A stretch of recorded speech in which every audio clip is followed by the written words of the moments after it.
Es al revés. Comunicación, redes, política, periodismo. Es al revés. Un podcast original de Radio 10. Con Mariana Moyano. Para todos los que damos clase, es un beneficio, una facilidad, una maravilla y un problemón. Empecé a dar clases en 1994. Fui profesora de universidades tanto públicas como privadas en carreras de comunicación y periodismo. Apenas empezamos a entrar en terreno anfibio, ese que une el siglo XX y que convive con el XXI, es decir, lo analógico y lo digital, cada vez los estudiantes empezaron a poner más como fuente a Wikipedia. Más lo ponían, más me enojaba. Yo les decía que Wikipedia no es una fuente confiable. Wikipedia no es una fuente confiable. El tiempo fue pasando. Wikipedia no es una fuente confiable, Wikipedia. 2021 y no hay quien no busque algo, llegue a Wikipedia, lo tome y confíe. ¿Wikipedia qué es? ¿Es una fuente confiable? Wikipedia no es una fuente confiable. Mientras escuchabas la primera o alguna de estas frases de recién, 10.000 consultas ingresaron a Wikipedia. Que ese frenesí por saber no está motorizado por la fiabilidad de los contenidos de una enciclopedia de construcción colectiva, sino que es una forma de algo más poderoso que nos dio el ambiente digital. Ya no se trata entonces de preguntarse si el contenido de Wikipedia es o no es real o confiable. La pregunta es cómo es que se convirtió en parte de esa realidad que aceptamos cada vez que aparece como resultado de una búsqueda en Google. ¿Quiénes lo hacen? ¿Hacia dónde va Wikipedia? Es al revés. Fue fundada por Jimmy Wales en 2001 y Wikipedia se convirtió para millones de usuarios de Internet en aquel lugar donde cualquier duda desaparece. No importa si el presidente de México, Andrés Manuel López Obrador, es señalado como productor de una telenovela, o si se afirma, o se afirmó durante algunas horas, que el ex primer ministro británico Tony Blair tenía un póster de Hitler en su cuarto cuando era adolescente. ¿La verdad está ahí, en un artículo escrito por un voluntario ad honorem que aporta sus conocimientos? ¿Es eso Wikipedia? ¿Es un voluntario ad honorem que aporta sus conocimientos al mundo? ¿O es un troll que hace vandalismo y vive de él en Wikipedia? ¿Wikipedia es una fuente confiable? Pocos saben que este dispositivo abierto y colaborativo tiene también, como casi todo en Internet, unos orígenes ligados al negocio del porno. Antes de convertirse en parte de una fundación educativa sin fines de lucro que se mantiene solo con donaciones, pasaron muchos años de onanismo a través del dinero recaudado en el sitio pornográfico Bomis.com, creado en 1996. Bomis, Bitter Old Men in Suit, algo así como viejos amargos con traje, creado por Jimbo y su pandilla. Se financiaron proyectos como Nupedia a través de este grupo, que fue la predecesora de Wikipedia. En marzo de 2000, Wells, junto a Larry Sanger, se involucran en un ambicioso proyecto de crear una enciclopedia online realizada solo por académicos y expertos. Ante la imposibilidad de subir artículos de forma dinámica, que deberían pasar 7, 8, 10 filtros, directamente en el 2001 crearon una app denominada Wiki. Venía del Wiki, que significa rápido en hawaiano, y permitía a esta ir creando borradores, que aceleraba el trabajo colaborativo de los voluntarios de Nupedia. De inmediato descubrieron que la plataforma ayudaba a crear artículos a una enorme velocidad. Y eso fue lo que terminó impulsando a Wikipedia como prioridad. Es al revés. El impacto mundial fue inmediato. Acá también, en Argentina también. Acá, Osmar Valdebenito, ex director de la Fundación Wikimedia Argentina, contó que llegó a Wikipedia por primera vez en 2003. Su interés era conocer más sobre mundiales de fútbol. Especialmente, él quería conocer sobre el de 1962. Ingresó en Google, pero de repente ya estaba en Wikipedia y encontró lo que buscaba. pero notó que existían errores y que podía evitarlo. Pero descubrió algo mucho más importante, que las correcciones que realizaba permanecían. En esa época, Wikipedia tenía muy pocos artículos y había mucho espacio para desarrollar. Cada cambio que uno realizaba tenía un impacto enorme. Dice, comencé a editar cada vez más seguido y ahora llevo más de 50.000 ediciones diferentes. ¿Pero quiénes lo hacen realmente? ¿Wikipedia es una fuente confiable? Wikipedia no es una fuente confiable. A mediados de la década del 2000, Aaron Swartz... ¿Sabés quién es Aaron Swartz? Aaron Hilley Swartz, un joven genio. Un programador, un escritor, un activista, un hacker. Un genio de Internet. Estuvo en Harvard y desarrolló un foro, por ejemplo, como Reddit, nada más y nada menos. Pero lo que lo desveló, lo que lo llevó a tener serios problemas legales y lo convirtió en un enemigo del Estado de los Estados Unidos, fue su proyecto Open Library. Librería o biblioteca abierta. Básicamente lo que él planteaba es que todo debía ser libre, no tener que pagar derechos por lo escrito.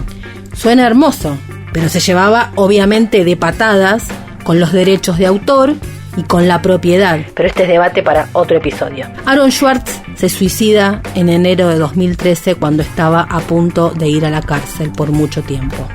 Aaron Swartz escribió un ensayo llamado ¿Quién escribe Wikipedia? Allí cuenta que conoció a Jimmy Wales en una conferencia en Stanford. En esa oportunidad, mientras todos esperaban escuchar acerca de la experiencia de millones de personas volcando conocimiento en una comunidad colaborativa, el creador de la enciclopedia digital más grande del mundo sorpresivamente aseguró, a partir de una sencilla deducción, que en realidad un grupo de 1.000 personas hacen posible Wikipedia. Más allá de la veracidad del relato, existe un imaginario de que la enciclopedia es realizada por un grupo minúsculo de personas. Las estadísticas de la propia enciclopedia señalan que más del 50% de las ediciones de los artículos las realizan, escuchá, el 0,7% de los usuarios, mientras que el 2% más activo ha hecho el 73,4% de todas las ediciones. ¿No sería esto el fin de la inteligencia colectiva? Es al revés.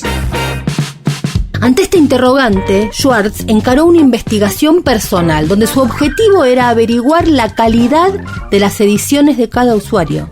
Descubrió que es real que existen 1.000 personas que tienen una participación superlativa en cantidad de ediciones, pero también llegó a una conclusión mucho más llamativa.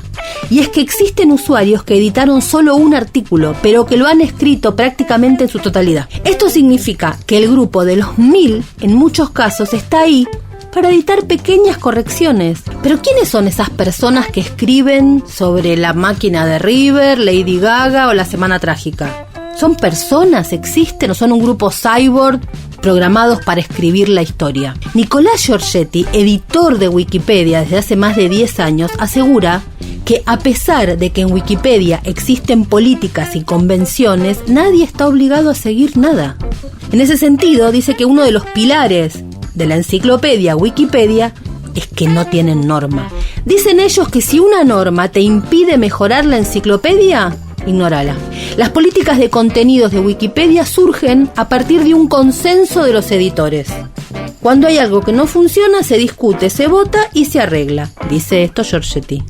Y señala que nunca está de más recordar que Wikipedia no es una burocracia. Da como escozor, ¿viste? Como que parece todo que está muy bien y al mismo tiempo, ¿qué es esto?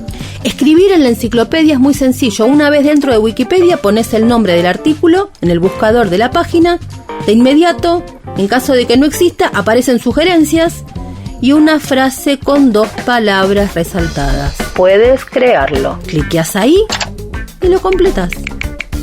Para editar alguna entrada que ya existe, la operación es más fácil todavía. Cliqueas, editás, corregís, grabás y listo. Sin embargo, existen dificultades que pueden surgir si no sos parte del medio ambiente Wikipedia. Un testigo de esto es el escritor Philip Roth. Falleció en 2018. Mirá lo que le pasó. Él fue mandado a la fila cuando quiso acotar acerca de un artículo sobre su propia novela, La Mancha Humana. Cuando Roth descubrió un error, su primera reacción fue entrar a corregirlo. La respuesta de uno de los editores de la enciclopedia fue que ellos entendían que el autor era la máxima autoridad de su obra, pero que requerían fuentes secundarias. De inmediato, Roth publicó una carta abierta en The New Yorker, y esto generó una indignación del mundo analógico en personas que a priori no les importa nada lo que pasa en Wikipedia, pero que de repente ante ese error se pusieron histéricas. Wikipedia creció más allá de los autores. La enciclopedia nunca contó con los autores. No porque no lo quisiera, sino porque las máximas autoridades de las obras se negaron a formar parte del ecosistema Wikipedia. Entonces, ¿cuál fue la solución que encontraron los realizadores de contenido en Wikipedia? Recurrir a fuentes o referencias que le permitieran llegar a un consenso. El no nos importa que seas Philip Roth no fue un acto de soberbia de parte de un editor, sino que el planteo de la enciclopedia se encuadró en el procedimiento estándar que se utiliza para crear cualquier artículo. Wikipedia no podía de pronto dar autoridad a los autores que no tenían ninguna intención en formar parte del ecosistema.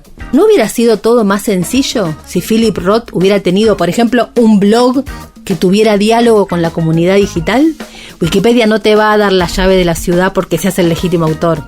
Eso no te habilita a hacer lo que quieras con el artículo. El artículo es de Wikipedia, no tuyo. Ni el propio Wells tiene la llave maestra que abre todas las puertas. Lo interesante del caso es que hubo un posicionamiento muy fuerte de los suplementos culturales y se horrorizaron. Y sí, bueno, era lógico. Pero ahí hay una especie de problema de fronteras. Un problema de fronteras donde hay como agentes de migraciones que se niegan a permitir la entrada de inmigrantes sin papeles que legitimen lo que estás diciendo. La primera reacción de todos estos fue burlarse de la falla. Pero imagínense que en el momento de armar un artículo, los usuarios de la enciclopedia tuvieran que comunicarse con los autores de todas las obras. ¿Habría Wikipedia? ¿Esto sería bueno? ¿Sería malo? Lo cierto es que la posibilidad de editar y de que todo ocurra en un mismo espacio da lugar a discusiones sobre el sentido del imaginario colectivo dentro de una enciclopedia. Por ejemplo, en castellano, en español, ¿cómo se denominaría a un dispositivo ese que usás con la mano? ¿Mouse o ratón? Wikipedia no es una fuente confiable. La Argentina también tuvo su momento de clímax cuando necesitó hablarse de la protesta agraria del 2008. Protesta patronal. Ahora, la palabra patronal en el debate de Wikipedia implicaba tener empleados. ¿Qué pasaba con las personas del sector agropecuario que no tenían empleados? Gran debate. ¿Cómo se lo llama patrón a una persona que no tiene empleados? Terminó esto con un documento donde se explica que en la Federación Argentina, en la Federación Agraria Argentina, puede haber medianos y pequeños productores que están inscriptos como patronal, pero que no tienen empleados. Ese debate llevó muchísimo tiempo. Lo interesante de esto no es tanto cómo quedó, sino que en Wikipedia quedó documentado todo el proceso de discusión que se desarrolló con esta información. Este factor será fundamental en las próximas generaciones para analizar cómo un artículo llegó a ese cierre. Imaginemos si toda la historia que nos contaron tuviera esa información, si supiéramos qué decían unos, qué decían otros, qué versiones tuvieron más respaldo. Sería algo así como, si la historia la escriben los que ganan, nosotros sabríamos qué pasó en ese debate hasta que unos ganaron y escribieron la historia. ¿Es posible esa transparencia en la producción de lo que luego se instala como una verdad? ¿Wikipedia es una isla en una web cada vez más centralizada por corporaciones o es el modelo medio anárquico de futuro? Lo cierto es que pasaron 27 años desde la primera vez que di clases y hoy todavía no sé muy bien qué decir cuando mis alumnos ponen a Wikipedia como una fuente confiable. Wikipedia no es una fuente confiable. Basado en el capítulo Wikipedia del libro La Villamiseria Digital de Patricio Erb. Si te gustó, dale seguir en Spotify y dale play al próximo episodio de Es al Revés. ¿Escuchaste? Es al revés. Un podcast original de Radio 10. Conducido por Mariana Moyano, Coordinación y producción de contenidos: Sebastián Pedrón, Marcelo Figueroa, Fernando Candellas, Martín Castillo, locución, Delfina Cianamea, Mariana González, gráfica Franco Gauna. edición, Jorge de Tesanos. Nos escuchamos en el próximo episodio. Es al revés.